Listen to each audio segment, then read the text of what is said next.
À l'origine, je suis venu en Thaïlande pour faire des affaires. Au Royaume-Uni, je suis vendeur. Je peux vendre n'importe quoi. Je suis venu ici parce que je cherchais des produits de bonne qualité et à bon prix. Et la Thaïlande en a à profusion. Ce que je cherchais, c'était des vêtements, des sacs à main, du cuir, des motos, des tableaux, n'importe quoi.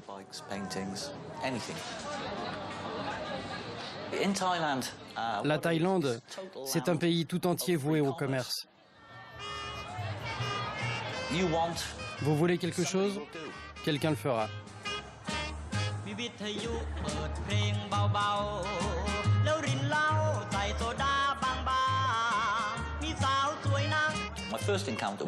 Ma première sortie à Bangkok la nuit. J'avais 4 nuits à passer ici. Alors j'ai voulu me mettre au parfum tout de suite.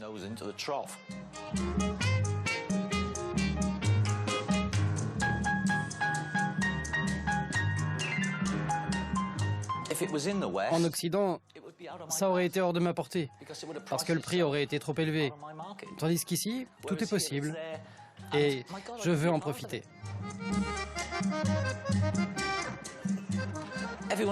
Tout le monde pense, ces pauvres petites Thaïlandaises, on les force à travailler dans les bars. On ne les force à rien du tout. Elles font exactement ce qu'elles veulent, au prix qui leur convient. Les gens pensent qu'elles salopard. Non, je suis un consommateur. Elles sont contentes, je suis content. Quel mal y a-t-il à ça?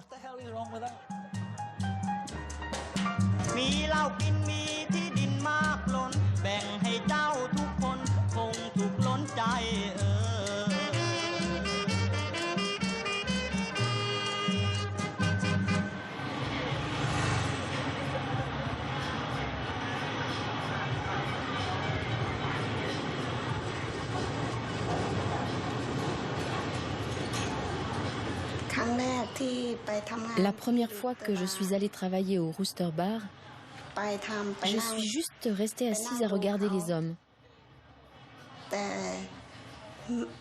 J'avais peur de sortir avec des Farangs, des étrangers. Certains d'entre eux voulaient sortir avec moi, mais j'avais peur. Au bout d'une semaine, je suis rentrée chez moi. Je suis revenue une deuxième fois et j'ai recommencé à regarder. Un étranger voulait aller avec moi. Mon patron m'a dit d'y aller, mais j'ai dit « je ne veux pas » et je me suis tirée. Et puis j'ai rencontré Mint qui venait travailler dans le bar. Quand j'ai rencontré Tip le premier jour, je me suis dit « pourquoi elle est toute seule ? Pourquoi elle n'a pas d'amis ?» Tip avait peur de tout. Mint allait avec des hommes, avec des étrangers.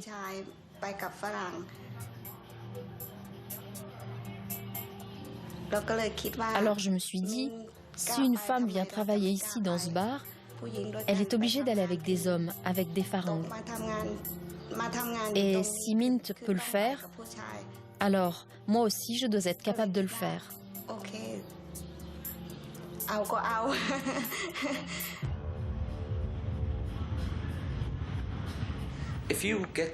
Quand vous divorcez comme moi à 42 ans, vous n'avez plus grand-chose à attendre.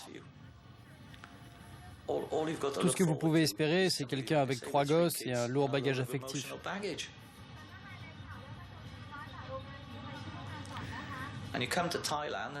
Et puis vous arrivez en Thaïlande, et toutes ces jolies jeunes filles nubiles veulent sincèrement être avec vous.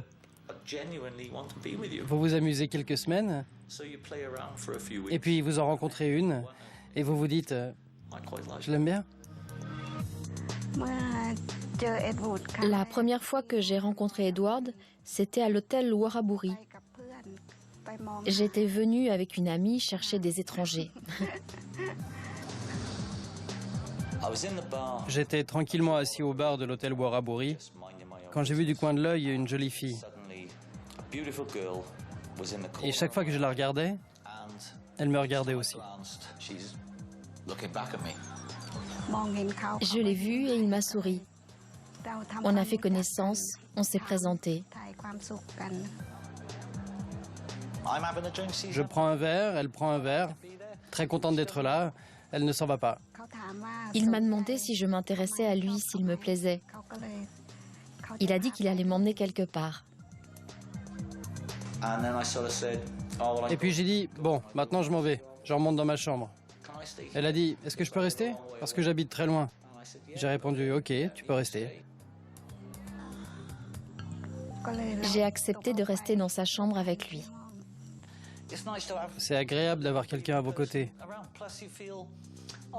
En plus, vous vous dites, si elle n'était pas ici, Dieu sait dans quel pétrin elle serait ailleurs. Le lendemain, j'attends l'arnaque. Mais elle ne vient pas. Elle était simplement là et je trouvais agréable qu'elle soit là. On a commencé à vivre ensemble. Il disait qu'il prendrait soin de moi. Je me sentais bien avec Tip. Et ce sentiment grandissait de jour en jour.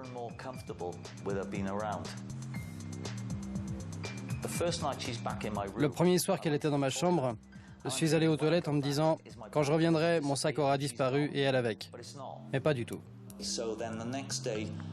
Le lendemain, j'ai laissé 100 bahts bien en évidence. Et l'argent était encore là à mon retour. Au bout d'une semaine, j'avais assez confiance en elle pour laisser traîner tout ce que j'avais. Persuadé que non seulement elle ne prendrait rien, mais qu'en plus, l'argent était en sécurité. Quand Edward venait en Thaïlande, il dépensait beaucoup. Il dépensait sans compter. Et je ne voulais pas qu'il soit à sec. Et elle s'occupe de toutes les choses pratiques qui me posent problème, comme négocier avec les chauffeurs de taxi, parler aux réceptionnistes. Elle nous trouve l'itinéraire le plus court, les meilleurs plats au meilleur prix. Elle n'est pas seulement belle, elle est efficace. Ma journée de travail est réduite de moitié. Qui ne voudrait pas l'avoir à ses côtés? Elle me fait faire des économies et elle est raisonnable avec l'argent. Et finalement, c'est elle qui tient les cordons de la bourse. Parce que plus je lui fais confiance pour faire bon usage de mon argent, plus je lui mets d'argent entre les mains.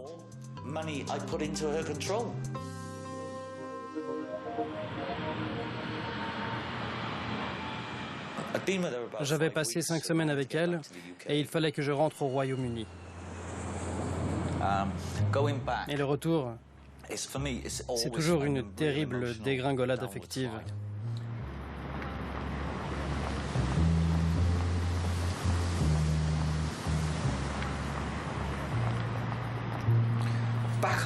Dans mon pays, je suis une sorte de pestiféré. Je ne suis pas le bienvenu là où on s'amuse parce que je suis trop vieux.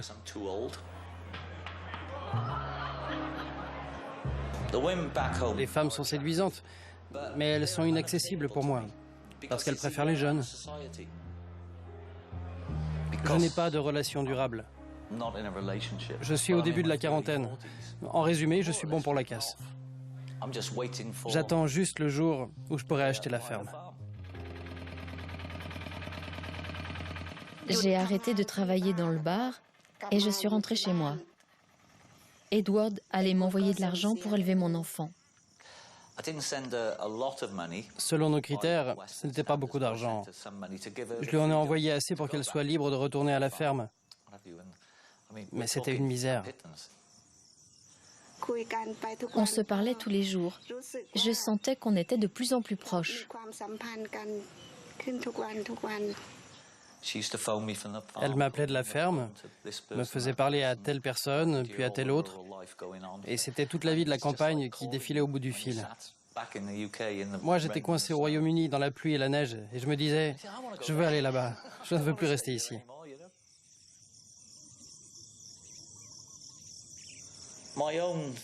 Personnellement, si cette relation s'était terminée, cela m'aurait convenu. Je me serais dit, bon, c'est fini maintenant, je suis rentré. Mais je n'ai pas rompu.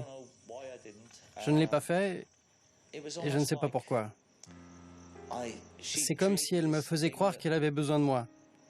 Et cela me plaisait. C'est la vérité. C'est la vérité pure.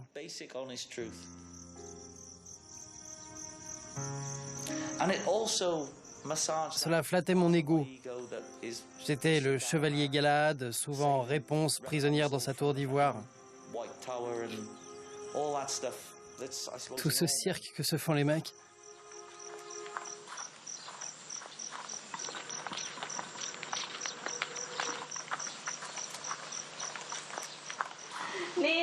Ici, c'est la maison où je suis née.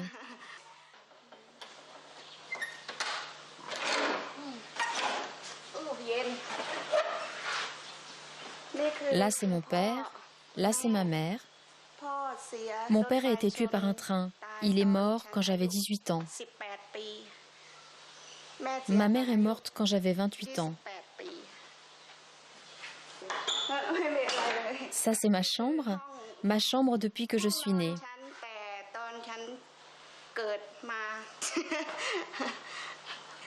J'y dors maintenant avec 5 ou 6 personnes.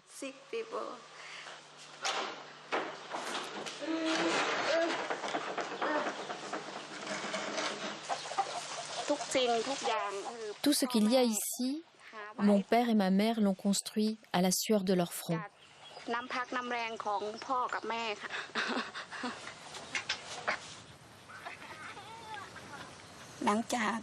Quand j'ai rompu avec le père de Somo,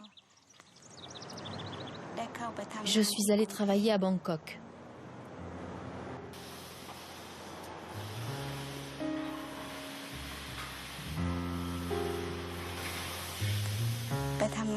Je suis allée travailler dans une usine de plastique.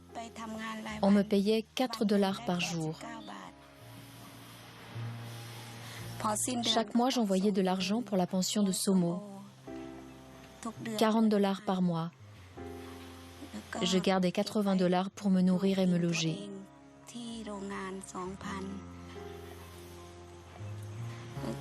J'ai fait ça pendant près de 2 ans. Je savais que si je restais à l'usine, je ne pourrais pas mettre de l'argent de côté.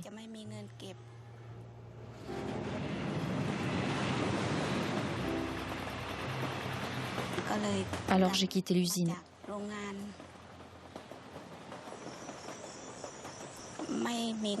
Sinon, je n'aurais jamais eu les moyens d'envoyer Somo à l'université.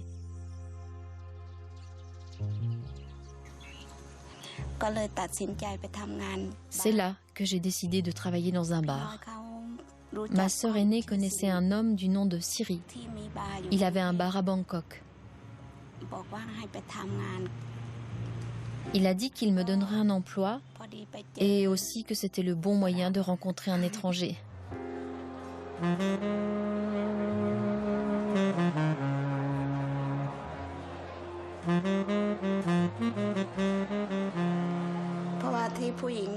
Parce que les femmes qui travaillent dans les bars ne le font pas seulement pour l'argent.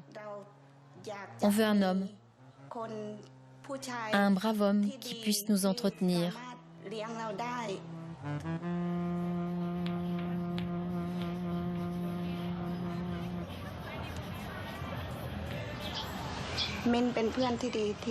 Mint est ma meilleure amie. On travaillait ensemble dans le bar.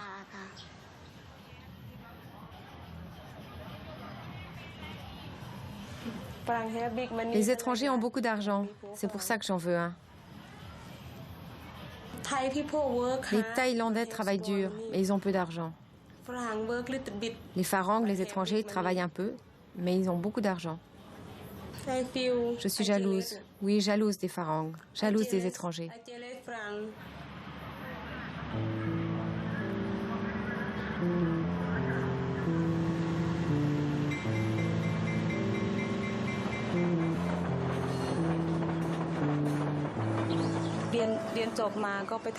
J'ai quitté l'école à 13 ans pour aller travailler.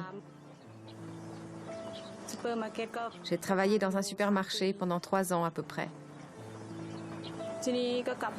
Puis je suis rentrée chez moi et je me suis mariée. Enfin, pas vraiment mariée. C'était un petit ami.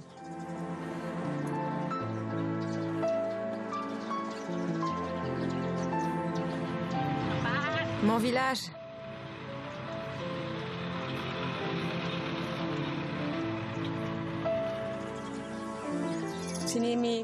On a eu un fils ensemble. Et quand mon fils a eu 5 mois, on a rompu.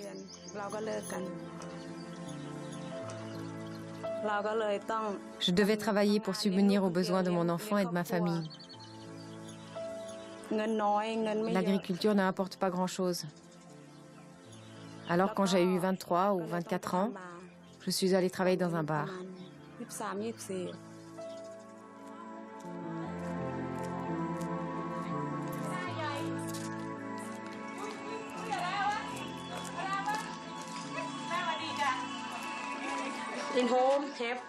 À la maison, j'ai 5 personnes à charge. Ma mère, mon fils, ma sœur et ses 2 fils. Mon père est mort. Mon fils a 8 ans. Il est dans sa 2e année d'école. L'école est là. Il y va à vélo. Où est ton vélo? Il va à l'école à vélo tous les jours. Sa grand-mère l'envoie faire des courses au marché et il y va à vélo. Il est très serviable. Mais il a peur de moi parce que je ne vois pas beaucoup ma famille.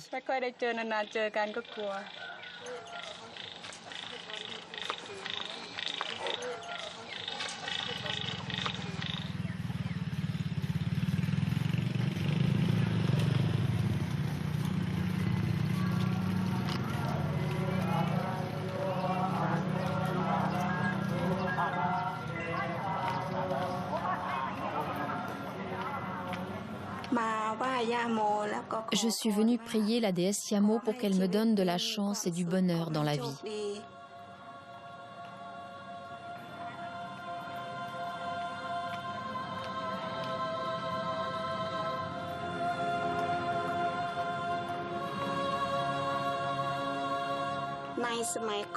On raconte qu'il y a très très longtemps, des soldats étrangers sont venus.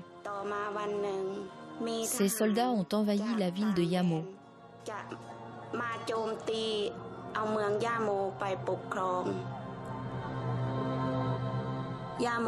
Alors, Yamo est entrée dans une grande colère et elle a eu une idée.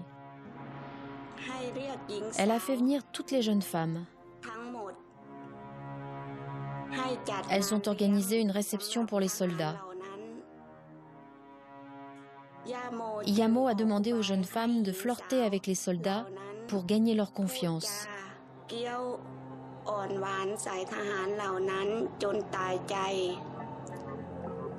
Les femmes les ont enivrés et les soldats se sont endormis. Alors elles leur ont pris leur épée et elles les ont tués, tous, jusqu'au dernier. C'est comme ça que Yamo a pu reprendre la ville.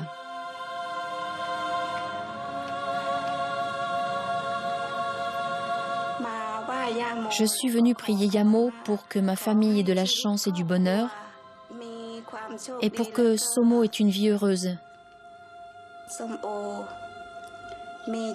et pas les mêmes ennuis que moi.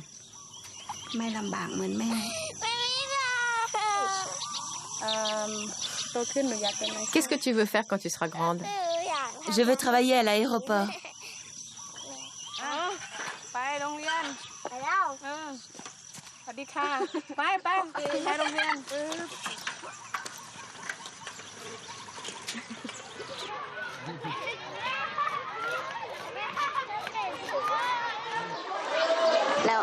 Qu'est-ce que tu veux faire quand tu seras grande? Doctoresse. Maîtresse d'école.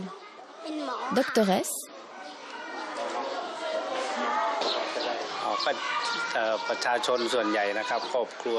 La majorité des familles est très pauvre ici. Ce sont des agriculteurs, des maraîchers. Quelques enfants seulement accéderont à l'enseignement supérieur.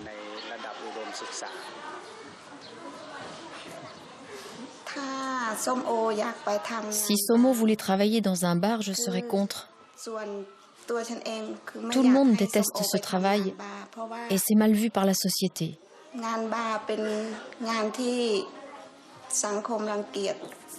J'ai dû le faire pour subvenir aux besoins de ma fille. Si elle voulait le faire, non. Non, je ne voudrais pas qu'elle le fasse.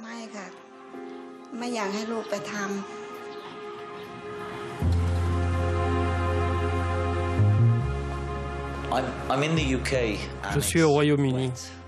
Il fait froid, humide, le vent souffle et tout à coup je reçois un appel de Thaïlande. C'est Tip. Et c'est comme un appel au secours. Du genre, je me sens seul, abandonné, j'ai besoin de toi. Elle a touché la corde sensible. J'aurais fait n'importe quoi parce que tout d'un coup je me sentais en vie. Je me sentais nécessaire.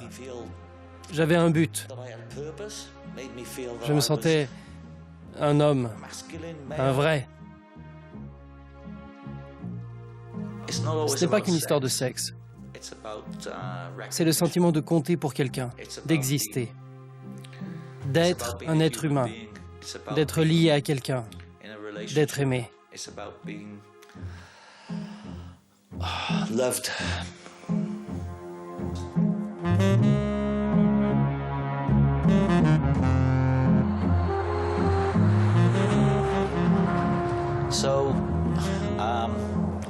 Alors j'ai pris l'avion dans le seul but de la sortir de là, de la sauver. J'étais un peu comme le poisson qui se fait attraper par le pêcheur.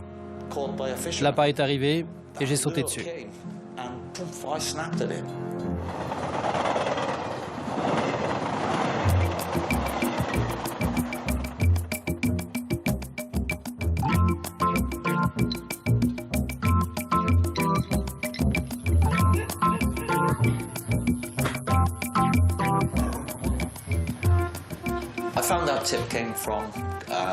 J'ai appris que Tip venait d'un petit village du nord-est de la Thaïlande, Krasang. On est arrivé de nuit, si bien que je n'ai même pas vu à quoi ressemblait Krasang. Le lendemain, au réveil, je regarde dehors et je vois des gens avec des chapeaux de paille occupés à cueillir le riz dans les champs. Je pensais, qu'est-ce que je fais là? En fait, je ne l'ai jamais demandé en mariage. Tout était tellement ambigu que je ne peux même pas me souvenir du moment précis où il a été décidé qu'on allait se marier.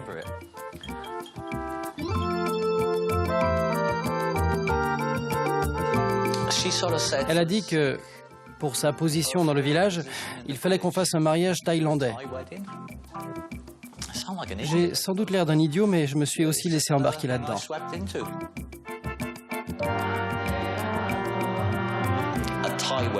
Un mariage thaïlandais est totalement différent de notre mariage. Il faut une tête de porc et vous devez mettre dans une corbeille tout votre argent et vos cartes de crédit que vous récupérerez ensuite. Le chef du village vient et mange. Tout le monde boit et tout se passe en un instant. C'est irréel, comme dans un rêve. C'est fou. Midi arrive et tout est fini. Tout le monde va travailler au champ et ça y est, vous êtes mariés.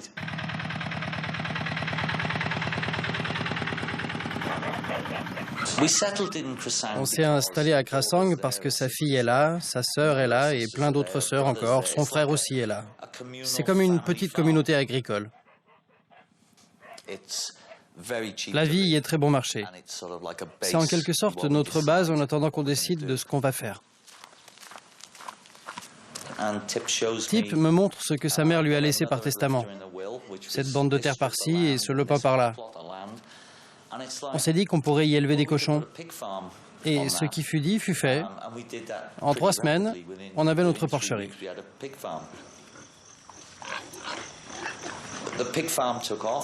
L'élevage de porcs a démarré et on s'y est mis. Je suis devenu un éleveur de porcs. Je me levais à 6 heures du matin et j'allais pelleter la merde des cochons. C'était marrant. J'avais vendu des biens au Royaume-Uni 2 ans avant. J'avais donc ce capital. Mais j'ai aussi contracté un emprunt. J'ai liquidé mes avoirs, réuni tout l'argent liquide que j'avais et on a décidé de faire notre vie ici.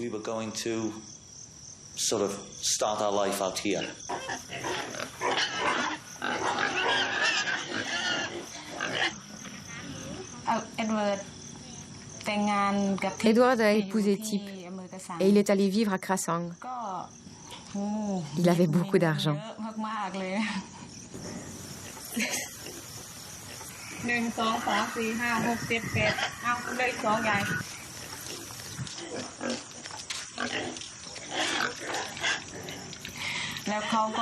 Et il dépensait, dépensait et dépensait encore.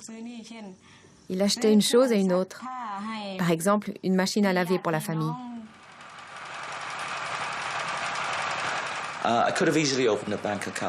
J'aurais pu facilement ouvrir un compte bancaire, mais je me suis dit, Tip et moi, on est mariés. On est mariés femmes et elle sait très bien gérer l'argent. Alors je me suis dit, je vais lui laisser gérer les finances. Et je lui ai tout donné. Et à partir de là, j'ai eu de la peine à avoir de l'argent de poche. J'avais de la peine à avoir assez d'argent pour faire le plein de ma moto. Et l'autre chose, c'était la télévision. Je voulais recevoir la chaîne HBO, mais il fallait payer tant de bahts par mois et ma femme était très près de ses sous. Elle ne voulait pas en entendre parler.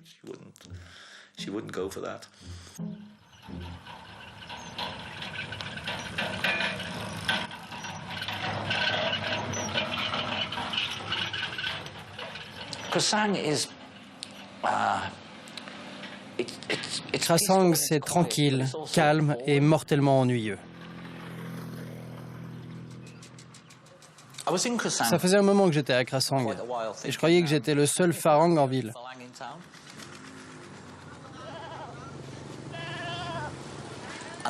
Puis j'ai eu ma moto et j'ai commencé à aller au centre-ville.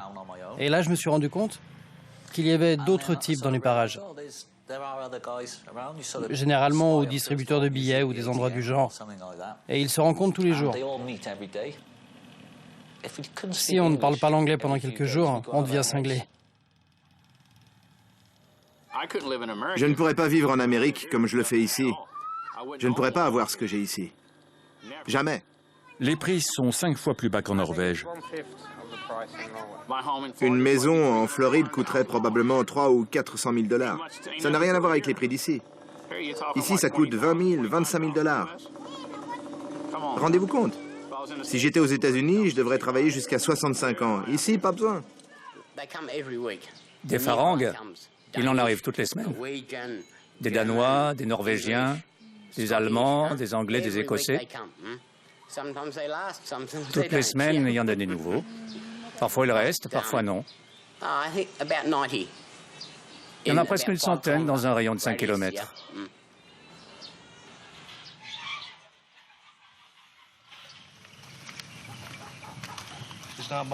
Il n'y a pas grand-chose à voir, mais c'est chez moi. C'est ma maison.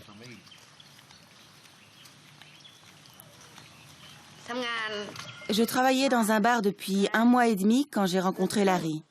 Il est très gentil et prend soin de moi. L'important pour ma femme, c'est qu'elle et moi soyons mariés. Je pense qu'elle m'aime, bien qu'elle dise que non. Elle me dit carrément « je ne t'aime plus ». Non, elle me dit « je ne t'aime pas », tout court. Je lui dis « oui, je sais ».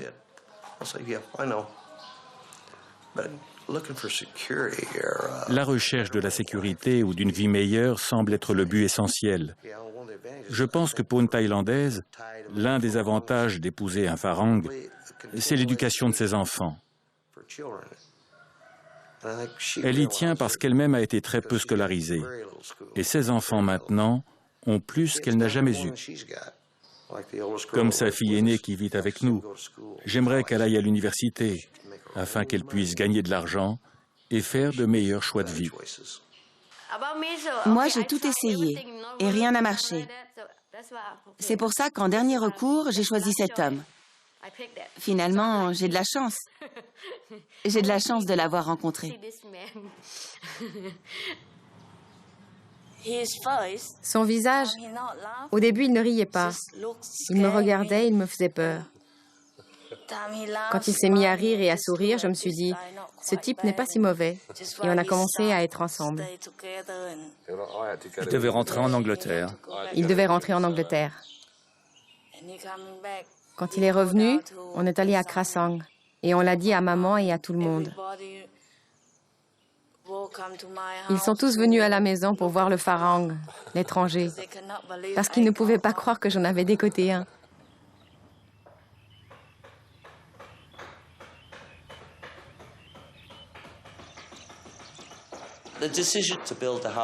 On a décidé de construire la maison parce qu'on avait du liquide disponible et que ça aurait été bête de le gaspiller. Quand on est à l'autre bout du monde, on se dit « Qu'est-ce que je peux faire de cet argent ?» L'argent file et on sait qu'un jour, il n'y en aura plus. Alors, autant construire quelque chose de permanent. J'ai donc construit une maison, une porcherie, monté une entreprise et je me suis fait une nouvelle vie.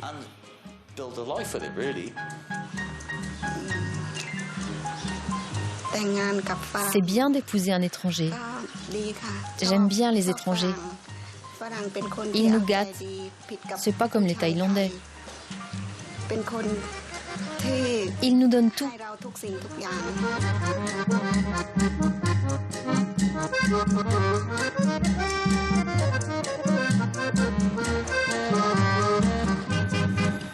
Les gens viennent ici, ils pensent qu'ils vont profiter de la vie, ils croient avoir un petit pécule. Quand ils arrivent, ils s'imaginent que ça va durer toujours, mais non, l'argent file. Ceux que j'ai connus, c'est le schéma classique, ils se retrouvent sans argent. Ils épargnent là d'où ils viennent, ils arrivent ici, et quand l'argent s'est envolé, c'est comme les t-shirts qu'on voit à Bangkok. No money, no honey. Pas d'argent, pas d'amour. Oui, il y a beaucoup de Farangs qui sont exploités pour leur argent. Mais certains sont très bêtes. Ils arrivent dans ce pays, au bout d'un mois, ils rencontrent une fille et déménagent dans le nord avec elle, à Krasang ou ailleurs. Dans les 2 mois qui suivent, ils sont mariés et ils font construire une grande maison. Mais on ne peut pas posséder des terres ici. Alors la maison est forcément au nom de la fille. Et très souvent, c'est bye bye. La maison est construite, le type est hors jeu et il n'a aucun recours. C'est comme ça que se terminent bon nombre de relations ici.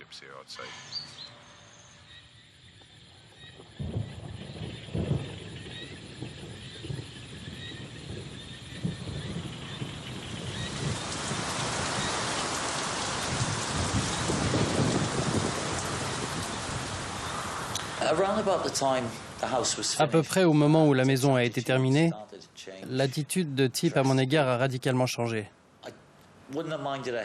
J'aurais supporté qu'elle me déteste ou qu'elle soit en colère contre moi, qu'elle éprouve une quelconque émotion, mais elle a juste basculé dans l'indifférence.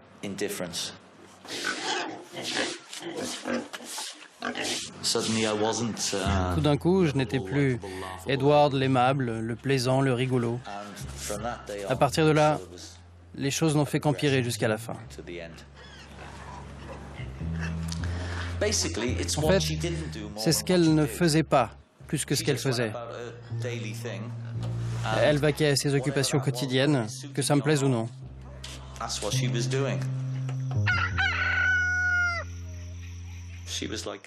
se levait à 6 heures, travaillait sur sa machine à coudre, parfois jusqu'à 2 heures du matin.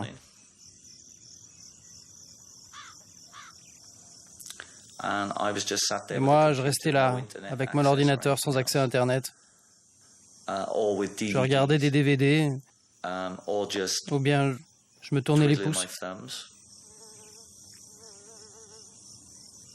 Je traînais autour de la ferme, je m'asseyais dans le hamac et je devais pleurnicher pour avoir une bière.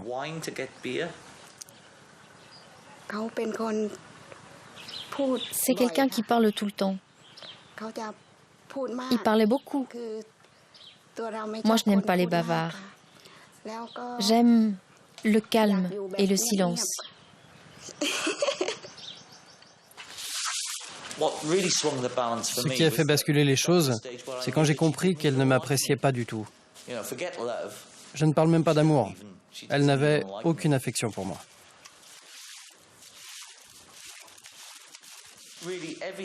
En fait, tout ce qui avait à faire avec moi était une corvée pour elle. J'ai senti qu'elle serait beaucoup plus heureuse sans moi.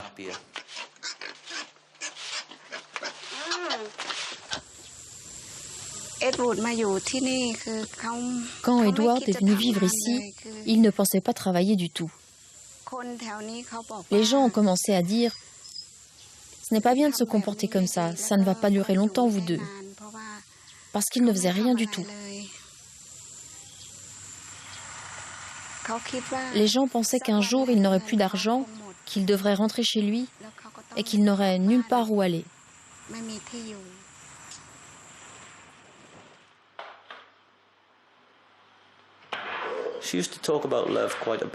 Avant, elle parlait d'amour. Mais vers la fin, elle disait « L'amour, je ne peux pas le boire ou le manger. » Il disait qu'il m'aimait. « Je t'aime, type, blablabla. Ton amour, je ne peux pas le manger. Ton amour de merde, ça ne me nourrit pas. » Oui, je lui ai dit ça.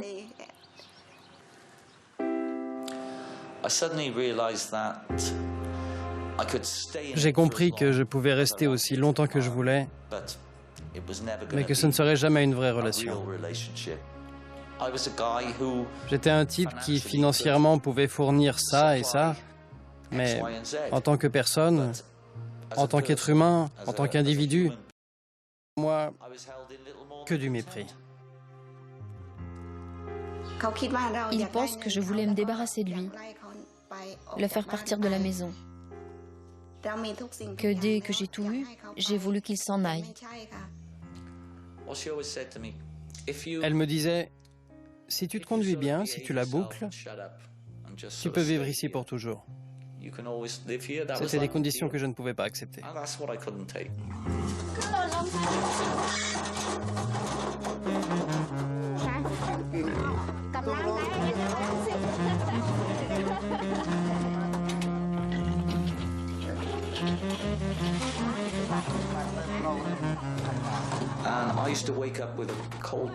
Certains matins, je me réveillais avec une boule d'angoisse dans l'estomac.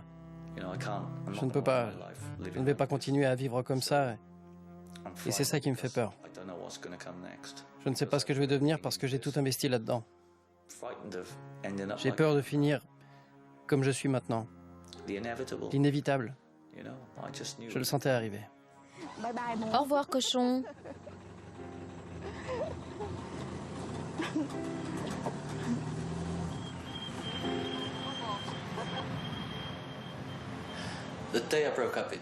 Le jour de ma rupture avec Tip, j'étais à Pattaya avec un ami. On devait y passer la nuit. Mint est arrivé et Tip est parti avec elle. Ça a été la goutte d'eau qui a fait déborder le vase. J'ai dit que je ne reviendrai plus à la ferme. La dernière fois qu'on est allé à Pattaya ensemble, Edward s'est saoulé et il a commencé à hurler. Il m'a arraché mon collier et mon bracelet. Je lui ai dit « Si tu te comportes comme ça, je ne veux pas de toi. C'est la dernière fois, on ne peut pas rester ensemble. Tu te conduis comme un voleur et un bandit. » Qu'est-ce que j'ai fait, bordel? Je suis désolé d'exister, Tip. Je suis désolé que tu sois venu au Waraburi et que tu m'aies harponné. Désolé d'avoir pris soin de toi, de t'avoir construit une maison et une porcherie. Pour un peu, je m'excuserais de te quitter en te laissant tout.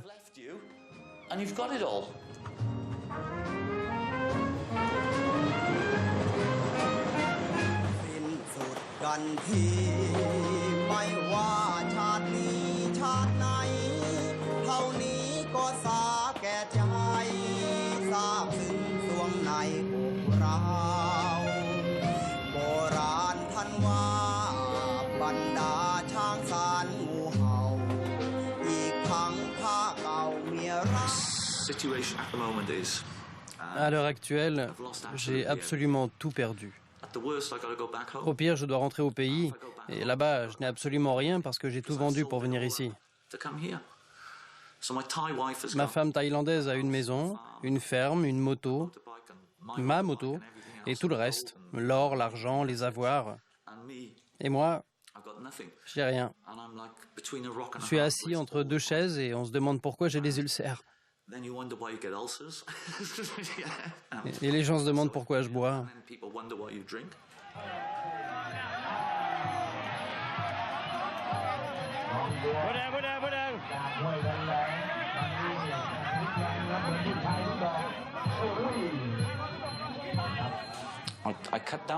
Mon cercle d'amis au Royaume-Uni s'est beaucoup réduit parce que j'ai été souvent déçu. Les rares amis avec qui j'ai gardé des contacts mènent leur propre vie. Ils ont des enfants, un travail, des occupations. Je ne peux donc pas m'en aller en comptant sur la générosité de mes amis.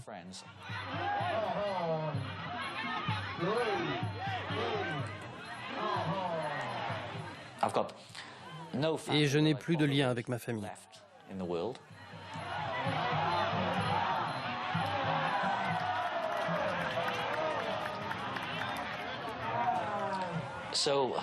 C'est une perspective assez effrayante.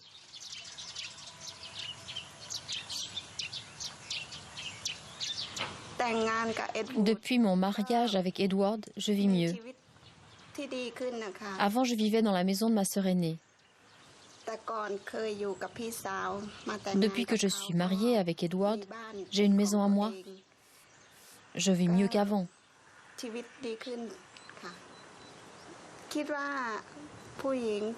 Je pense que les femmes se marient pour l'amour, mais aussi pour l'argent.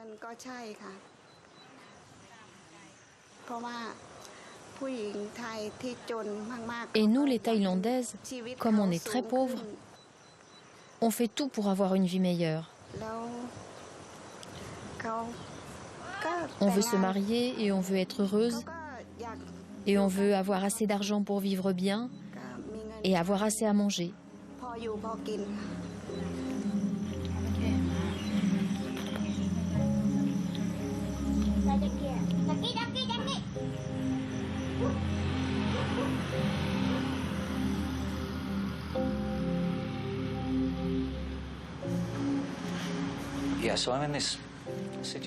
Je suis dans une situation où, heureusement, grâce à de bons amis, je ne suis pas à la rue.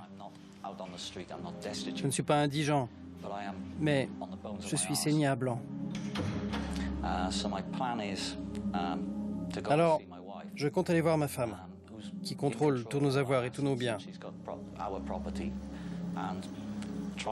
Et je vais essayer d'obtenir un arrangement. C'est prévu pour demain. Peut-être qu'après maintenant 4 mois et demi, elle sera disposée à discuter et à être un peu raisonnable. Mais nous verrons.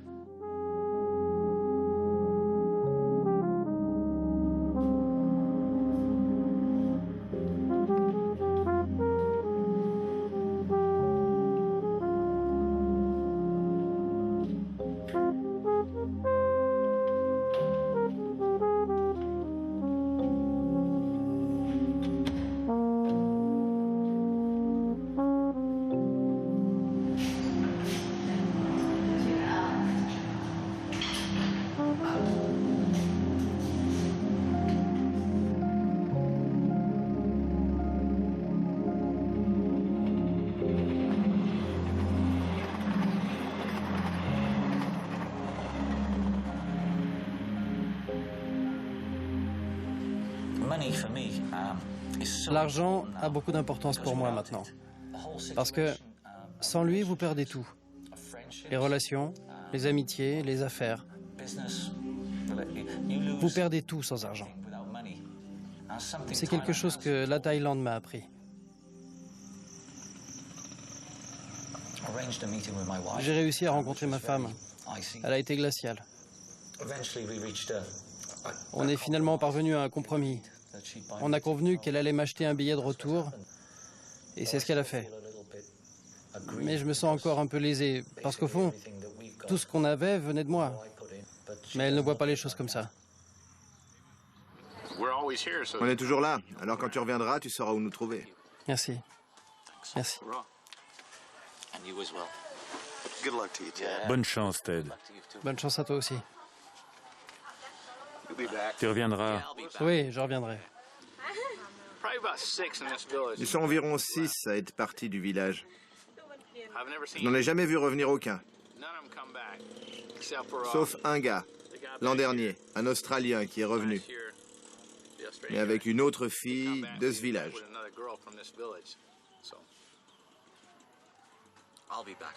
Je reviendrai. Tu reprendras le dessus, ça te fera du bien de partir. Oui. Je déborde d'énergie.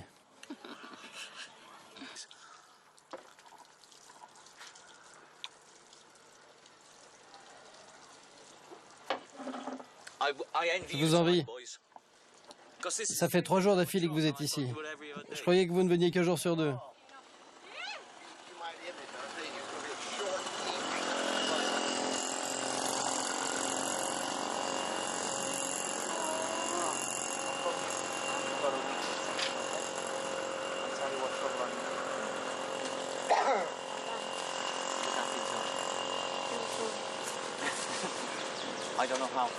Hey Mint, bye bye. Salut Mint. Oh. And what about tip one Tip last time? pour la dernière fois, bien. Come on. Come on. Come on. Mint, J'espère que tu reviendras. come on.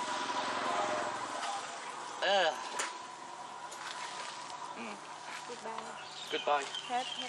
Au revoir. Je te revois bientôt, ok? Au revoir pour toujours. Pour toujours? Serious?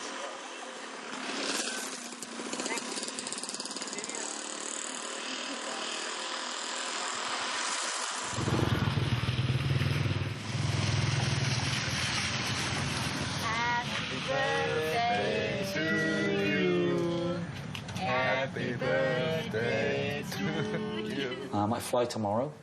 Je prends l'avion demain. Devastated at the moment. Je me sens anéanti en ce moment. Happy birthday. Bon anniversaire. I'm 50 today, bro. J'ai 50 ans aujourd'hui.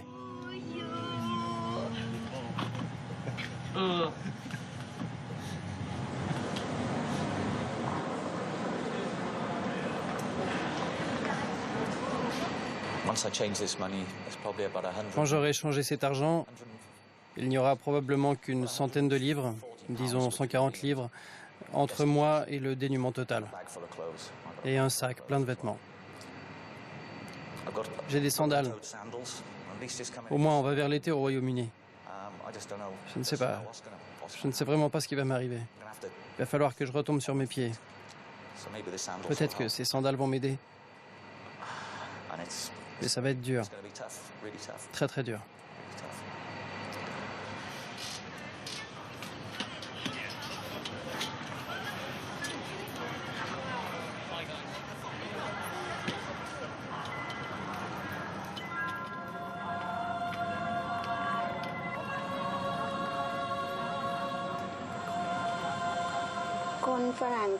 Les étrangers qui viennent ici se vantent de pouvoir acheter tout ce qu'ils veulent.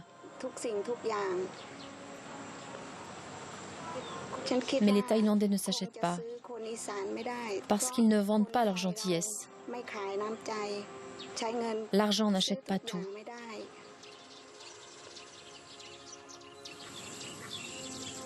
Aujourd'hui, c'est l'anniversaire de Somo. Elle a 12 ans.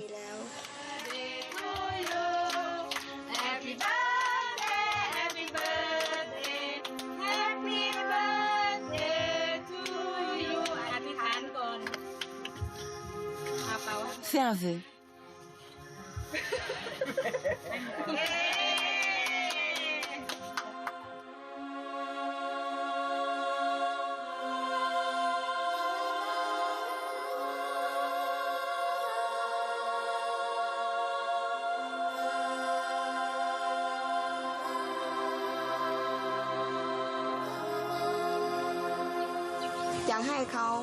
Je veux qu'elle ait une vie meilleure. Je veux qu'elle ait de l'argent pour faire des études.